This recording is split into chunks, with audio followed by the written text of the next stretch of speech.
ज़्यादा पाया जाता है, इसके लक्षण क्या है, इसका निदान कैसे होता है, इस पर उपचार किस तरह किया जाता है, आदि सब सवालों को जवाब जानने के लिए आज हमने अपने स्टूडियो में आमंत्रित किया है डॉक्टर आशय नंदीश्वर ने, जिन्होंने मुद्दा मेडिकल कॉलेज मुंबई से MD किया है तथा वसंतदादा आयुर्वेदिक मेडिकल कॉलेज में वो लेक्चरर है। उसी के साथ उनके साथ मौजूद है सिकल सेल एनीमिया में वो रिसर्च कर रहे ऐसे साइंटिस्ट डॉक्टर भास्कर बुराड़े। आप दोनों का एक सबसे पहले डॉक्टर नंदीश्वर हम आपसे जानना चाहेंगे कि सिकल सेल एनीमिया क्या है और इसकी खोज की थी।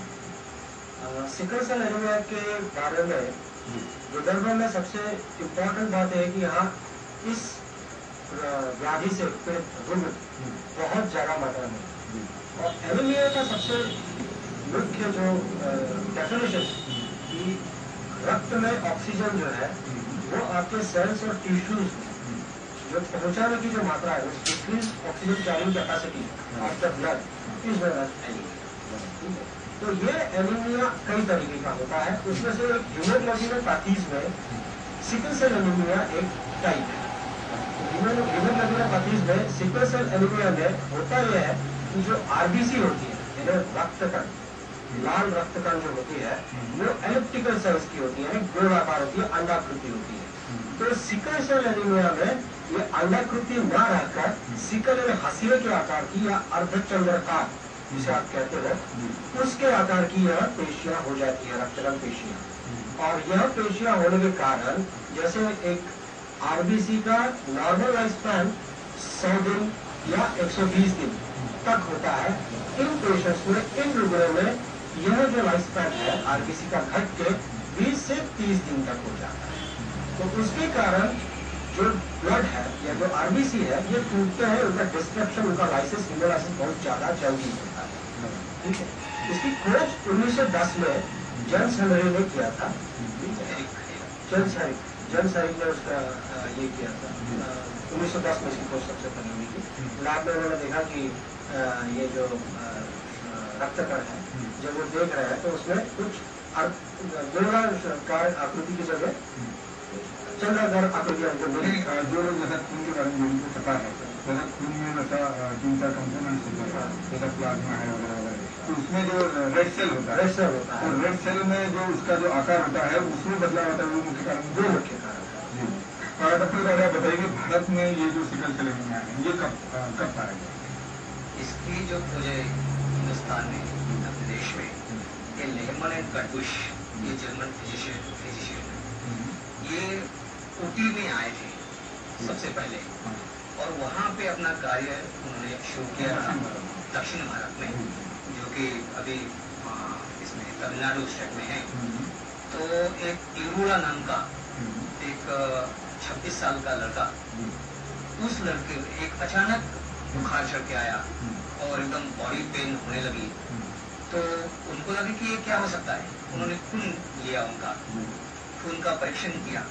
खून का परीक्षण करने के बाद सबसे पहले हिंदुस्तान में, और वो खून जर्मनी में लेके गए जो यहाँ फैसिलिटीज नहीं थी, तो वो लेबोरेटरी टेस्टिंग के लिए ये खून वहाँ अपने साथ ले जाके वहाँ पे इन्होंने किया। तो जैसे कि अभी डॉक्टर ने बताया कि हीमोग्लोबिन जो है वो हीमोग्लोबिन जो आरबीसी होता है वो इलांगेटेड सेल्स, लंबे नजर, और सिकल सेल के टाइप का, जैसे कि 2-3 दिन के बाद चांद जैसे निकलता है उस टाइप का। तो ये हिंदुस्तान में सबसे पहले केरुला जो ट्राइब है तमिलनाडु की, वहाँ पे चंद्रगुड़ जिसको कहते हैं हम लोग, उस आकार की और उसकी खोज वहाँ पर सबसे पहले तमिलनाडु स्टेट में 1952 में की गई।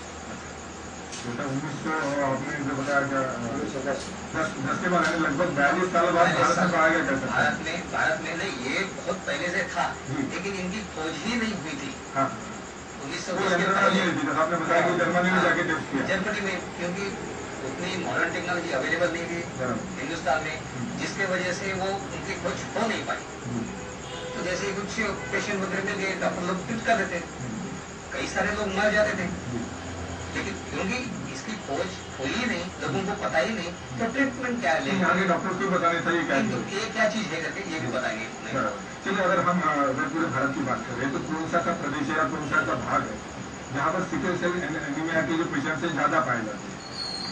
सिकल सेल एनीमिया बीमारी जो है, ये बीमारी सेंट्रल इंडिया में है, वेस्ट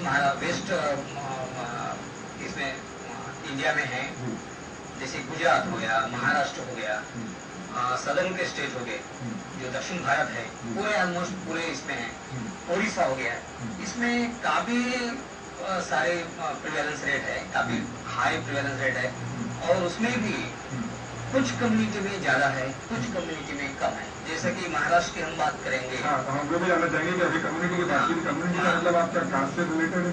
ये कोई भी बीमारी कास्ट या क्रीम के साथ कोई इसका रिश्ता नहीं होता है। कुछ कारण हो सकते हैं, जैसे कि हम अगर पहले के इवोल्यूशन की अगर बात करें तो इसके ये जो बीमारी है ये आज से लगभग 50,000 से 70,000 साल की पुरानी बीमारी है, लेकिन इसका पता चला ही नहीं लोगों को, क्योंकि उतनी जानकारी यहाँ नहीं थी, टेक्नोलॉजी नहीं थी, जिसकी वजह से इसकी खोज काफी सारे बात मतलब ये 20वीं सदी में हुई। तो महार कम्युनिटी जो है महाराष्ट्र की, उसमें लगभग 11% की है, और जैसे तेली होगी, गोंड हो गए, जैसे ट्राइबल लोग हैं, ट्राइबल लोगों में सबसे ज्यादा है। इसके ऊपर रिसर्च हो चुका है, और मैंने करीब 250 से 300 कम्युनिटी का डेटा मेरे पास है, मैंने काम कर चुका हूँ ऑलमोस्ट सभी डिस्ट्रिक्ट में विदर्भ के।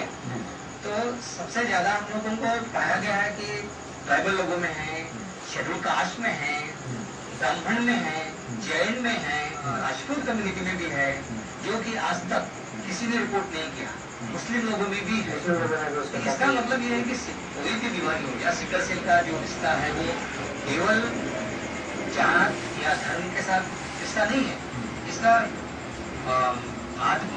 न्याय के साथ मानव जाति पर हो रहा है। ये गहरी मतलब भिन्नता होती है, भिन्नता है इसमें। और इसका जो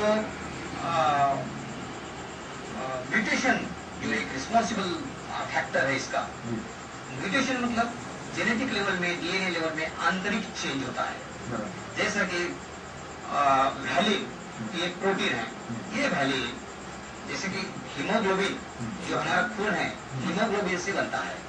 हीमोग्लोबिन 2 पॉलीपेप्टाइड चेन से बनता है। तो एक अल्फा पॉलीपेप्टाइड चेन है जिसमें 2 चेन होते हैं, 2 सीक्वेंस होते हैं, और एक बीटा पॉलीपेप्टाइड चेन होते हैं, इसमें 2 सीक्वेंस होते हैं। कंप्लीट 4 पॉलीपेप्टाइड 4 पॉलीपेप्टाइड चेन हो गया। जितने भी हीमोग्लोबिनोपैथीज है, जिसमें थैलेसेमिया भी है, सिकल सेल भी है, इसमें आंतरिक चेंज ये होता है कि बीटा चेन में ग्लूटामिक एसिड के जगह पे बीटा चेन के ग्लूटामिक एसिड को, जो 6th पोजीशन में होता है ग्लूटामिक एसिड, 1st पोजीशन पे वैलिन होता है, वो वैलिन उसको रिप्लेस करता है, और इसी को हम लोग म्यूटेशन कहते हैं बायोलॉजिकल लैंग्वेज में। तो जिसकी वजह से ये कारण इसमें है। तो ये म्यूटेशन हिंदुस्तान में कम से कम आज से 50,000 से 70,000 साल पुरानी बीमारी है। ऐसा ये रिसर्च में देखा गया, ये रिसर्च में पाया गया है। चलिए डॉक्टर नंदेश्वर, आप बताते हैं कि यदि अगर ये सिकल सेल एनीमिया, एक सिकल सेल ट्रीट करने में नाम, इन दोनों में क्या अंतर है? जब सिकल सेल के टाइप्स में हम जब जाते हैं तो उसमें टाइप्स ऑफ हीमोग्लोबिनोपैथी को जो आते हैं, तो इसके वेरिएशंस कितने हैं। हीमोग्लोबिन में जो सिकल सेल एनीमिया टाइप्स पाया जाता है, तो नॉर्मल हीमोग्लोबिन जो है वो AA टाइप्स का पाया जाता है। तो उसके साथ में जब SA ऐसे पैटर्न जब आता है तो इसे ट्रेट कहते हैं। ट्रेट का अर्थ होता है कि दे आर कैरियर्स। कैरियर्स ऐसे बहुत सारे पेशेंट्स मैंने देखे जिनके पास में ऐसे टाइप्स को लेके रिपोर्ट लेके आते हैं। तो और कहते हैं आज एक विचित्र एक थॉट्स लोगों के बीच में है, कंसोलिडेटेड इसके ऊपर कोई भी काम नहीं हो पा रहा। तो ऐसे लेके आ जा रहे हैं कि पेशेंट्स आप सिकलिंग से परेशान है और कुछ भी उनको कोरिलेट किया जाता है कि भाई आप सिकलिंग पेशेंट्स हैं। तो कहने का मतलब ये है ऐसे patients as good as not. तो वो नॉर्मल लाइफ अपनी जी सकते हैं, उनको कोई भी सिकलिंग की वजह से प्रॉब्लम्स नहीं होती है, उनको किसी भी प्रकार से ब्लड ट्रांसफ्यूजन देने की जरूरत नहीं है या कोई भी प्रॉब्लम्स को सिकलिंग है करके कोरिलेट करने की